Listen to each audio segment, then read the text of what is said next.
Hello everyone, today topic is actinoids. हम बात कर रहे हैं एक्टिनोइड्स की, क्योंकि हम लेंथेनॉइड की बात कर चुके हैं। लेंथेनॉइड क्या था? एफ ब्लॉक एलिमेंट्स का दूसरी सीरीज आती है लेंथेनॉइड, जो सीरीज हमारी स्टार्ट होती है थोरियम से, यानी कि TH एटॉमिक नंबर 90 से स्टार्ट होती है, और जो पहुंचती है वो पहुंचती है हमारी लॉसेरियम तक, La तक पहुंचती है। LAW से लॉसेरियम बोलते हैं, वो होता है आपका जिसका सिंबल है LR, वो पहुंचता है 103 तक। ये सीरीज हमने पढ़नी है जिसे हम बोलते हैं एक्टिनाइड्स। देखिए, लेंथेनाइड की जब बात हुई तो जिन्हें हम रियर अर्थ कहते थे, लेकिन इनको बोला जाता है रेडियो एक्टिव। थोड़ा इनके बारे में जान लेते हैं। ये इनके जो कॉम्प्लेक्स, इनके द्वारा जो कॉम्प्लेक्स बनते हैं वो हम बोल सकते हैं उनको, वो और भी ज़्यादा डिफिकल्ट होते हैं। डिफिकल्ट होने की वजह यह है क्योंकि उनको हम लेबोरेटरी में उनकी जो बोल सकते हैं कि उनका सेपरेशन लेबोरेटरी में करना बहुत मुश्किल है, क्योंकि ये रेडियो एक्टिव होते हैं। और रेडियो एक्टिव एलिमेंट मैंने आपको बताया था कि इनका जो न्यूक्लियस होता है वो सेल्फ डिसइंटीग्रेट होने लग जाता है, जिसकी वजह से आप इनको लेबोरेटरी में इनका सेपरेशन करना या इनकी स्टडी करना बहुत ज़्यादा डिफिकल्ट होता है। ठीक है। और कुछ मेंबर तो ऐसे होते हैं जिनकी जो लाइफ होती है बहुत कम लाइफ होती है उनकी, वो 3 मिनट्स की होती है, 1 डे की लाइफ होती है, उसके बाद खुद ही डिसइंटीग्रेट हो जाते हैं। तो ये बोल सकते हैं कितना कुछ एलिमेंटों की लाइफ अच्छी होती है, कुछ एलिमेंटों की लाइफ जैसे आगे की ओर बढ़ते हैं तो उनकी शॉर्ट लाइफ होती चली जाती है, क्योंकि रेडियो एक्टिव एलिमेंट्स हैं, जिसकी वजह से आप ये बोलेंगे कि कुछ की लाइफ 1 दिन की रहती है, कुछ एलिमेंट की लाइफ 3 मिनट की रहती है। तो ये बहुत रेडियो एक्टिव होने की वजह से हम इनकी स्टडी करना या इनको सेपरेशन करना बहुत इनका टफ होता है। ठीक है। अब एक्टिनाइड के बारे में आते हैं, तो एक्टिनाइड में हम बात करते हैं इसके इलेक्ट्रॉनिक कॉन्फ़िगरेशन के बारे में कि इसका इलेक्ट्रॉनिक कॉन्फ़िगरेशन क्या होना चाहिए। देखिए, इलेक्ट्रॉनिक कॉन्फ़िगरेशन वहीं से स्टार्ट होगा जहां से आप वो 4F सीरीज थी, तो कौन सी सीरीज होगी? 5F। तो हम बोलेंगे 5F 1 to 14 और D आपका 0 to 1 और जो आपका आएगा 7S2। तो इनकी जो सीरीज स्टार्ट होती है एक्टिनोइड्स की, वो यहाँ से स्टार्ट होती है। ठीक है ना। तो आप जानते हैं ये एक्टिनम के बाद आए हैं, इसके वजह से एक्टिनम यानी कि AC89 के बाद आए हुए हैं, जिसकी वजह से इनके सीरीज का नाम क्या होता है? एक्टिनोइड्स होता है। ठीक है। तो इन्हें एक्टिनाइड होने की वजह एक ही है इनको रेडियो एक्टिव एलिमेंट्स कहते हैं, आप ये जानते ही हैं। ठीक है। और आप देख ही रहे हैं इनके पास, इनमें जो एफ ब्लॉक इसलिए बोला गया कि पहला इलेक्ट्रॉन कहाँ एंटर करेगा? F सबसेल में एंटर करेगा, F ऑर्बिटल में एंटर करेगा। और इसमें वही केस आएंगे आपके कि स्टेबिलिटी की बात कहेंगे, क्योंकि स्टेबिलिटी की बात कहेंगे तो F7, F0 या F14 वाले इसमें स्टेबल होंगे। ठीक है। तो इसमें सिंपल सी बात है, इलेक्ट्रॉनिक कन्फिगरेशन के यहाँ पर हम ऑक्सीडेशन स्टेट, इनकी आयोनाइजेशन एंथैल्पी, काफी कुछ डिस्कस हम इसका कर सकते हैं। ठीक है ना। ये मैं आपको बता चुका हूँ। इसमें जो इनरेगुलरिटीज होती है, जैसे कि आपके लेंथेनाइड में आपने देखी, वैसे एक्टिनाइड में भी होती है, क्योंकि है तो ये एक ही ब्लॉक के एलिमेंट्स है, ब्लॉक के ही हैं, तो इनमें आप इस टाइप की प्रॉपर्टी भी देखेंगे। ठीक है ना। अगर हम बात करें इसी को समझते हैं, अगर हम इनकी ऑक्सीजन स्टेट की बात करें कि इनकी ऑक्सीजन स्टेट क्या होती होगी, तो इनकी जो ऑक्सीजन स्टेट, जैसे वहाँ लेंथेनॉइड डोमिनेट करते थे +3 में, तो इनकी भी क्या रहती है? अमूमन +3 इनकी ऑक्सीजन स्टेट रहती है। ठीक है ना। और कुछ ऐसे होते हैं आप बोल सकते हैं एफ ब्लॉक एलिमेंट में जो +4 ऑक्सीजन स्टेट भी शो करते हैं, लेकिन जो इनकी बोल सकते हैं मोस्ट स्टेबल जो ऑक्सीजन स्टेट है वो क्या होती है? +3 होती है। ठीक है ना। कुछ एक्टिनोइड्स ऐसे होते हैं जो हायर ऑक्सीजन स्टेट तक पहुंच जाते हैं, जिनकी हम बोल सकते हैं कि ऑक्सीजन स्टेट हायर है, जैसे कि आप यूरेनियम की बात बोल सकते हैं, नेपच्यूनियम की बात कर सकते हैं, प्लूटोनियम की बात बोल सकते हैं। तो प्लूटोनियम, नेपच्यूनियम जो है +7 तक पहुंच जाता है ऑक्सीजन स्टेट में, लेकिन ये कुछ ही एलिमेंट है, लेकिन जो कॉमन जो इन्हें मिलेगी सब में, वो कितनी मिलेगी आपको? +3। तो +3 इनकी कॉमन ऑक्सीजन स्टेट होती है। ठीक है। कुछ है इसमें आपको मैंने बताया, प्लूटोनियम है, यूरेनियम है, ये पहुंच जाते हैं वेरिएबल ऑक्सीजन स्टेट तक, कुछ +7 तक भी पहुंच जाते हैं। हाईएस्ट +7 होती है, लेकिन कॉमन इनकी +3 है। ठीक है। अब बात करेंगे इनकी वही आयनिक रेडियाई की, एटॉमिक रेडियाई की अगर आप बात करेंगे, तो आप वही बात कहेंगे जो आपने लेंथेनाइड के लिए बोली थी। आपने बोला था वहां पर को कॉन्ट्रैक्शन, लेंथेनाइड कॉन्ट्रैक्शन, तो यहाँ पर को क्या हो जाएगा? Actinide contraction. सेम चीज है, कोई डिफरेंस नहीं है।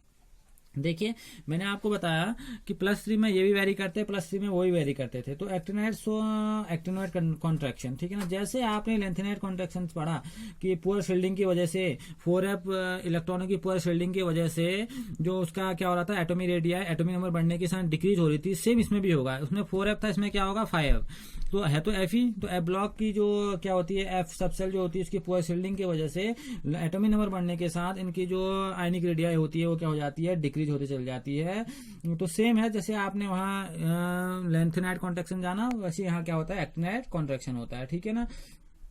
और the contraction is greater from element to element, element to element में ये जो आपका कॉन्ट्रैक्शन है वो ग्रेटर होता है। क्यों ग्रेटर होता है? क्योंकि इलेक्ट्रॉन एफ सेल में भरा जा रहा है। एफ सेल जो होता है आपका, जो एफ सेल में जो इलेक्ट्रॉन भरे जाएंगे उनमें सील्डिंग कैसी होती है? वीक होती है। उस वीक सील्डिंग होने की वजह से क्या होता है, जो 5f ऑर्बिटल होता है वो आप एक्सटेंड तो कर रहा है स्पेस में, क्योंकि इसके आप 14 इलेक्ट्रॉन तक आप भर सकते हैं, लेकिन उसकी वीक सील्डिंग होने की वजह से एस और पी वाले क्या हो जाते हैं, न्यूक्लियस फोर्स ऑफ अट्रैक्शन, यानी कि बोल सकते हैं न्यूक्लियस और इलेक्ट्रॉन के बीच में, न्यूक्लियस और इलेक्ट्रॉन के बीच में जो फोर्स ऑफ अट्रैक्शन हो जाता है वो बढ़ जाता है, क्योंकि एफ का जो पार्टिसिपेटिंग है, यानी कि जो एफ की जो पुअर शील्डिंग है वो उस चीज को रोक नहीं सकती, उस अट्रैक्शन पावर को, जिसकी वजह से इनकी बोल सकते हैं जो M+3 आयंस में इनकी जो बात होती है, इनकी कॉन्ट्रैक्शन की बात होती है, तो उनके एटॉमिक नंबर बढ़ने के साथ इनकी जो आयनिक रेडियाई होती है वो डिक्रीज होते चले जाती है। ठीक है ना, ये इनकी प्रॉपर्टीज है। ठीक है ना, वही इनके लिए किसमें काम करेगी, इनकी एंथैल्पीज के लिए भी काम करेगी, जो मैंने आपको बताया।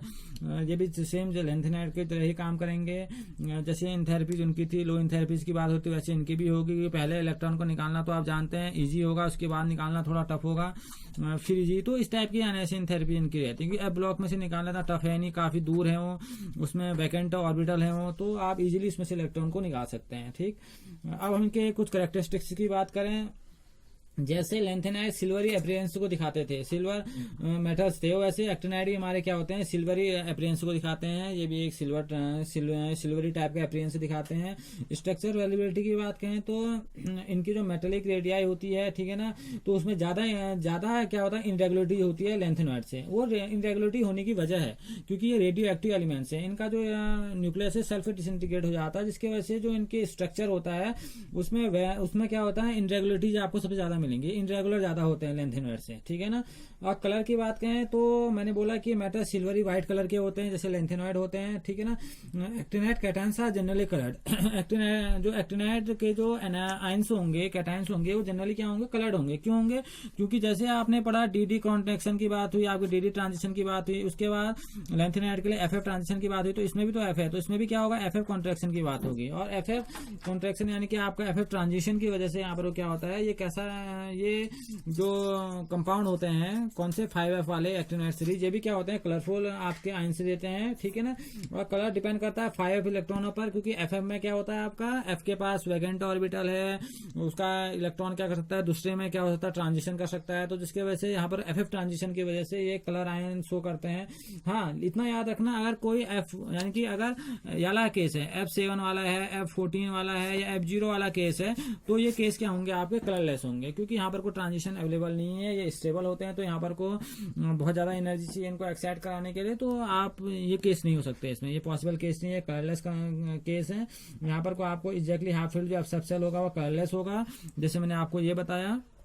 लेकिन ज्यादातर इसमें अनपेयर्ड इलेक्ट्रॉन रहते हैं, जिसकी वजह से इसमें एफ ट्रांजिशन इजीली हो जाता है, और सारे जो कलर होते हैं, कैटायंस जो होते हैं, वो कलर शो करने लग जाते हैं। ठीक है ना, तो इनका कलर होता है कुछ, इसमें जो कलरलेस की जो बात करेंगे, कलरलेस कब होगा, जब वो F0 में होगा, या F7 में होगा, या F14 में होगा, लेकिन उसके बाद कोई भी हो, F1 हो, F2 हो, F3 हो, F4 हो, ये सब क्या दिखाएंगे, कलर शो करेंगे। ठीक है, किसी का पिंक कलर होता है, ठीक है ना, कोई अलग अलग कलर यहाँ पर को शो करता है। हाँ, अगर आपने +3 की बात कर ली यहाँ पर को, जैसे जो +3 करने के बाद F0 में पहुंच जा रहे हैं, तो सब क्या हो जाएंगे, आपके कलरलेस हो जाएंगे। ठीक है ना, अगर आप M3 आयन की बात करें, M3 यानी कि आपने एक्टिनम आयन की एक्टिनाइड सीरीज में आपने M+3 आयन्स की बात की, तो वहां पर M3 आयन मतलब क्या होगा, वो कलरलेस होते चले जाएंगे, तो ये क्या होंगे, आपके कलरलेस हो जाएंगे, क्योंकि यहाँ पर को +3 आप कम करेंगे, अगर +3 होने के बाद ये 0 में आ जा रहा है या 7 में आ जा रहा है, तो वो क्या हो जाएंगे, कलरलेस हो जाएंगे।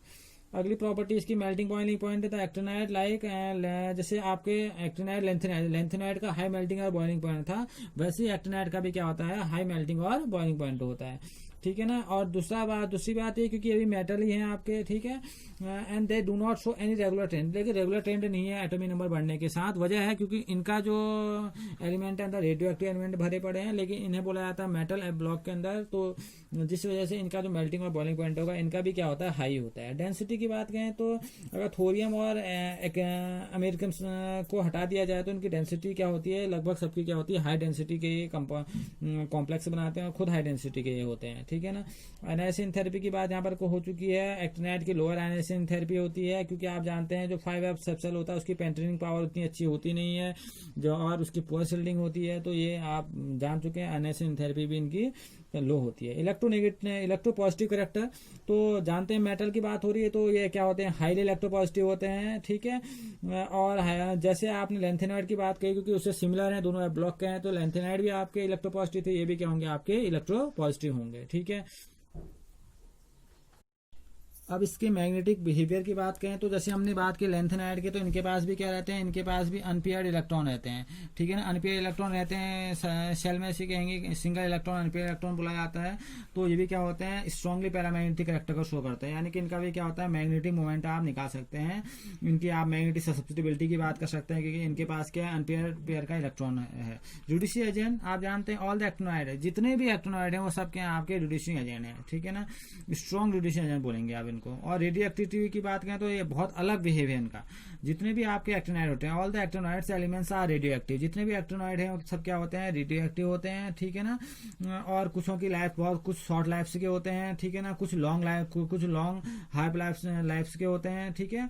और कुछों की लाइफ मैंने आपको बताया, जैसे लॉसेरियम की लाइफ बताई जो सिर्फ 3 मिनट की होती है। जो लास्ट इनका लॉसेरियम होता है 103 वाला LR, उनकी उसकी लाइफ सिर्फ 3 मिनट में होती है। 3 मिनट के बाद तो खुद क्या हो जाता है, सेल्फ डिसइंटीग्रेट हो जाता है। अब बात करें कॉम्प्लेक्स फॉर्मेशन की, actinides have high tendency to form complex than lanthanoids. ये लेंथेनॉइड्स की अपेक्षा ज्यादा कॉम्प्लेक्स फॉर्म करते हैं। This is due to higher charge and smaller size. इनका हायर चार्ज है, स्मॉलर साइज है, ठीक है ना। Most of the complex are formed by halides of actinides. कुछ ऐसे होते हैं जो एल्काली के साथ काम करके मेटल हैलाइड्स बना देते हैं, ठीक है ना। तो इनमें कॉम्प्लेक्स बनाने की टेंडेंसी लेंथेनॉइड से अच्छी होती है। अब केमिकल बिहेवियर की बात करें, दे आर हाईली रिएक्टिव, क्योंकि हाईली इलेक्ट्रोपॉजिटिव है, हाईली रिएक्टिव है, ठीक है ना। और दूसरी बात है हाईली रिएक्टिव क्योंकि ये क्या है, रेडियो एक्टिव एलिमेंट्स हैं, ठीक है ना। They react with boiling water to give mixture of oxide and hydride. अगर बॉइल्ड वाटर के साथ रिएक्ट कराएंगे तो ये ऑक्साइड और हाइड्राइड दे देते हैं। Combined with most of the non metal, जब ये नॉन मेटल के साथ ऐड होते हैं तो क्या दे देते हैं, यानी कि आप बोल सकते हैं दे कंबाइंड, ये मॉडरेट टेम्परेचर में नॉन मेटल के साथ भी ऐड हो सकते हैं, ठीक है ना, उनके साथ भी जुड़ सकते हैं, ठीक है। और ये बोल सकते हैं कि आपके जितने मेटल होते हैं, यानी कि जैसे आप कहें all these metal are attacked by hydrochloric acid, ये हाइड्रोक्लोरिक एसिड के साथ अफेक्ट में रहते हैं, उसके साथ काम कर सकते हैं। But they affect nitric acid is very small, लेकिन नाइट्रिक एसिड के साथ इसका अफेक्ट कम है, ठीक है ना, क्योंकि वहां पर को क्या बना देता है, एक ऑक्साइड की लेयर बना देता है सरफेस के, जिसकी वजह से नाइट्रिक एसिड के साथ इसका इतना ज्यादा कह सकते हैं रिएक्टिविटी नहीं है इसकी, जितना इसका हाइड्रोक्लोरिक एसिड के साथ है, ठीक है। अब आते हैं, ये तो थी इनकी केमिकल प्रॉपर्टी, फिजिकल प्रॉपर्टी। अब बात करते हैं हम इनके यूजेस पे। देखिए यूज तो इसका बहुत ज्यादा है। वजह यह है क्योंकि एक तो बात यह है कि ये रेडियो एक्टिव है, तो रेडियो एक्टिव है तो आप जानते हैं ये कैंसर के ट्रीटमेंट में बहुत ज्यादा यूज किया है। थोरियम का जो यूज है वो कैंसर के ट्रीटमेंट में यूज किया जाता है, ठीक है ना। और बहुत सारे मेटल, बहुत सारे हम बोल सकते हैं इनसे और कॉम्प्लेक्स भी फॉर्म होते हैं। जैसे यूरेनियम की बात करें तो यूरेनियम एक फ्यूल है, फ्यूल की तरह काम में आता है। ये ग्लास इंडस्ट्री में काम में आता है, ठीक है ना। ये मेडिसिनल आपकी जो केमिस्ट्री होती है, मेडिसिन बनाने में काम आता है। अब प्लूटोरियम है, प्लूटोरियम का जो यूज है वो आपका एटॉमिक रिएक्टर्स में बहुत ज्यादा काम होता है। जो एटॉमिक रिएक्टर होते हैं आपके, ठीक है ना, यानी कि जब हम एटॉमिक बॉम्ब्स बनाते हैं तो उसमें बहुत ज्यादा यूज होता है इनका। तो ये रेडियो एक्टिव होने की वजह से इनका जो यूज है बहुत ही वर्सेटाइल है, और रेडियो एक्टिव होना ही इनका सबसे बड़ी प्रॉपर्टी है, ठीक है। अब हम एक छोटे से टॉपिक में ये समझते हैं कि लेंथेनाइड और एक्टिनॉइड्स में क्या सिमिलरिटी है और क्या डिफरेंस है, क्योंकि ये बड़ा कंफ्यूजिंग हो जाएगा लास्ट में कि थी तो दोनों एक चीज है, दोनों ब्लॉक के थे, तो इनमें क्या सिमिलरिटी है क्या डिफरेंट है। देखिए अगर सिमिलरिटी की बात करें, लेंथेनाइड और एक्टिनाइड में दोनों के पास क्या होते हैं, एफ ऑर्बिटल होते हैं, ठीक है ना। और दोनों में पहला इलेक्ट्रॉन किसमें एंटर करने लगता है, एफ सबसेल में। तो इसमें सिमिलरिटी क्या है, दोनों ऑक्सीजन स्टेट +3 शो करते हैं, ये पहली सिमिलरिटी है। और दोनों हाईली इलेक्ट्रोपॉजिटिव हैं और दोनों क्या हैं, रिएक्टिव हैं। और दोनों क्या करते हैं, आपके पैरामैग्नेटिक कैरेक्टर को शो करते हैं, और दोनों के पास मैग्नेटिक प्रॉपर्टी होती है। और एक्टिनॉइड एग्जिबिट एक्टिनॉइड कॉन्ट्रैक्शन, जो एक्टिनाइड होता है उसके पास कौन सा कॉन्ट्रैक्शन होता है, एक्टिनाइड कॉन्ट्रैक्शन होता है। और जो लेंथेनाइड होता है उसके पास कौन सा कॉन्ट्रैक्शन होता है, लेंथेनॉइड कॉन्ट्रैक्शन होता है। तो ये इनमें क्या थी, सिमिलरिटी थी। अब डिफरेंसेस क्या है फिर दोनों में, अगर हम डिफरेंसेस की बात कहें, जो लेंथेनॉइड के होते हैं उसमें क्या होते हैं, ज्यादातर आयंस क्या होते हैं, कलरलेस होते हैं, ठीक है ना। लेकिन एक्टिनॉइड में ज्यादातर आयंस क्या होते हैं, यहाँ पे कलर्ड होते हैं, हैं, ठीक।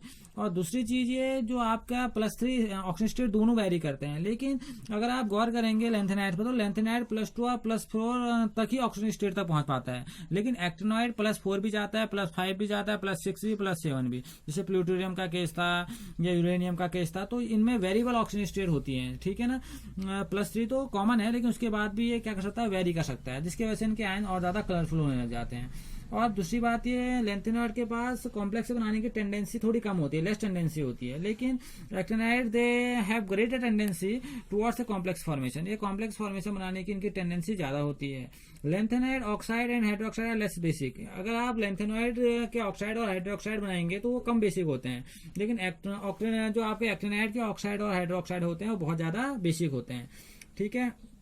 दूसरी बात, लेंथेनॉइड कभी भी ऑक्सोकैटायन फॉर्म नहीं करेगा, लेकिन यहाँ पर को अगर आप देखेंगे एक्टिनॉइड को तो एक्टिनॉइड इस टाइप के UO2 +2 आपका प्लूटोनियम आपका ये इस टाइप के आपके क्या बनाता है, आपके ऑक्सोकैटायन से बना सकता है, लेकिन ऐसा काम कभी नहीं करेगा आपका लेंथेनाइड इस टाइप के काम कभी भी शो नहीं कर सकता।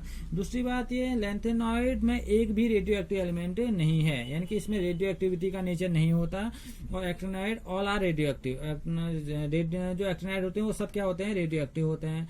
दूसरी बात, अगर मैग्नेटिक प्रॉपर्टी की बात कहें, आप लेंथेनाइड में इजीली मैग्नेटिक प्रॉपर्टी को शो करा सकते हैं, लेकिन एक्टिनाइड में मैग्नेटिक प्रॉपर्टी शो करना बहुत ज्यादा डिफिकल्ट है, क्योंकि रेडियो एक्टिव है, इनको लेबोरेटरी में इन पर काम करना, इनके स्टडी करना बहुत टफ होता है। और जब ये कॉम्प्लेक्स बनाते हैं, जब ये बहुत ज्यादा कॉम्प्लेक्स बनाने लग जाते हैं, क्योंकि इनके जो न्यूक्लियस होता है बहुत जल्दी क्या होता है, डिसइंटीग्रेट हो जाता है, तो सेपरेशन में भी इसमें डिफिकल्टी आ जाती है, ठीक है। तो ये है इनमें डिफरेंस। तो अब हमने जाना अपने इस चैप्टर के थ्रू हमने जाना कि हमारा लेंथेनाइड और एक्टिनाइड होते क्या, हमारे एफ ब्लॉक एलिमेंट्स होते क्या हैं, इनके बारे में हमने पूरी तरह समझा। आप इसे घर में देखिए और समझने की कोशिश कीजिए, ठीक है ना। हमने यहाँ पर को आपका डी और एफ ब्लॉक जो चैप्टर था वो पूरा हो चुका है यहाँ पर को। अब आप इसके बारे में बुक से नोट्स बनाइए, इसके बारे में पढ़िए, इसे और समझने की कोशिश कीजिए, तो आपको आपके लिए ये वीडियोज बहुत ज्यादा क्या होंगे, हेल्पफुल होंगे। Okay, thank you.